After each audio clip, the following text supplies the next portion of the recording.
Goeiemôre. Ek hoop en ek vertrou dat dit met jou goed gaan. Nou, ek is nie vreeslik baie lief vir lees nie. Wonder of jy van lees hou.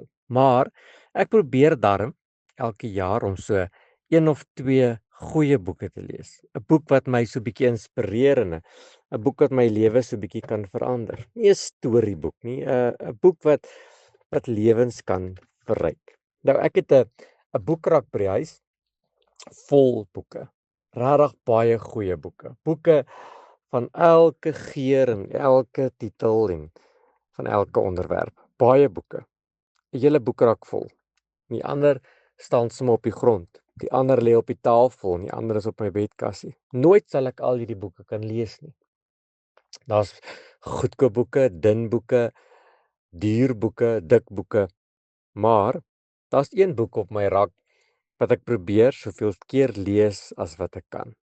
Die beste boek op my rak. Nie net omdat dit die oudste en die bekendste boek is nie, maar omdat dit lewens verander. Ja, jy het reg geraai. Die Bybel.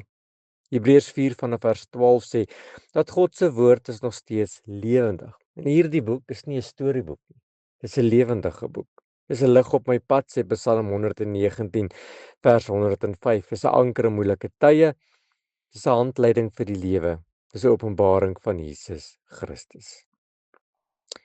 Matteus 24:35 sê 'n mooi ding. Hy sê die hemel en die aarde sal verbygaan, maar my woorde sal nooit verbygaan nie. Jy sien hierdie boek raak nie uit die mode uit nie. Hierdie boek raak nie uitgedateer nie en is vars en nuut vir elke dag. Die beste boek op my boekrak is nie omdat hy mooi lyk of omdat hy dik is nie, maar omdat dit lewens verander.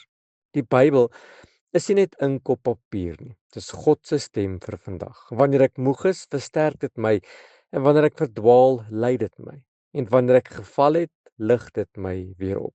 Die Bybel wys my wie God is, wie ek is en wie ek in Christus Jesus kan wees. Dit ontbloot my hart, maar genees my ook. Dit wys my sondes, maar dit lei my ook na genade. Baie boeke op my boekrak leer my hoe om te leef, maar die Bybel leer my hoe om reg te leef. Baie boeke sê wat ander mense dink, maar die Bybel sê wat God dink. As die Bybel oop is my hart oop en as die Bybel praat, moet ek luister.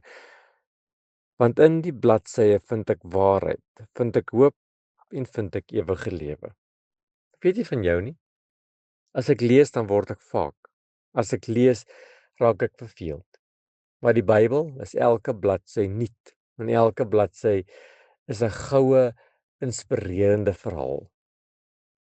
Wil jy nie vandag so 'n bietjie tyd spandeer met die Bybel nie? Wil jy nie vandag so 'n bietjie hierdie boek van die boekrak afhaal en dit so 'n bietjie lees nie? Want dit het krag en mag om jou lewe te verander. Here, baie dankie vir 'n mooi boek, vir 'n goeie boek, vir 'n lewendige boek, vir 'n God geïnspireerde boek op my boekrak. Here, maar dit help nie hierdie boek is op my boekrak en ek lees dit nie. Daarom wil ek vra, Here, help my vandag om 'n liefde vir u woord te kweek. Amen.